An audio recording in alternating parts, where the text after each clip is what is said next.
We are taking a live look this morning at the Seattle-Tacoma International Airport. This is one of dozens of airports across the country experiencing some issues this morning because of the federal government shutdown. Air traffic controllers are currently working or are at risk of working without a paycheck, and that's leading to a lot of workers calling in sick. Saquon joins us now live from MSP International with how things look locally ahead of what will be a busy week we know next week. Say good morning. Hey, good morning to you. Well, let's start with the good news. That is the fact that there have been no cancellations out of MSP International today.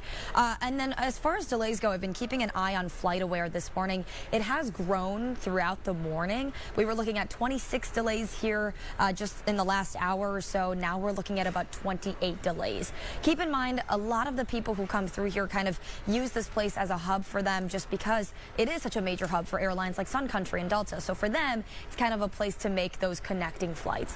While MSP isn't experiencing any major disruptions, I do want to talk about airports all across the country because they are seeing kind of a different story right now. In fact, let's take you live to O'Hare International in Chicago, one of the busiest airports here in the country. The FAA issued a ground delay here last night due to staffing shortages, but that has since been lifted. As of 5 p.m. yesterday, this airport was seeing delays averaging about 41 minutes due to those staffing shortages. Now, I met someone at MSP International, and she came prepared for any potential disruptions. I work the next day after I come home, so I'm hoping it doesn't get delayed, and I would have been really worried if it got delayed today because I'm going to my sister's wedding, so that's why I came a few hours early, so hopefully not on the way home either. Well, this shutdown has a direct impact on airport workers like air traffic controllers. I know you mentioned that.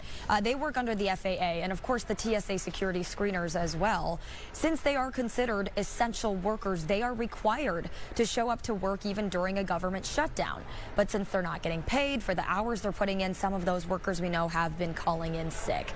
We know many Minnesota families like to take advantage of MEA weekend. That is coming up next week.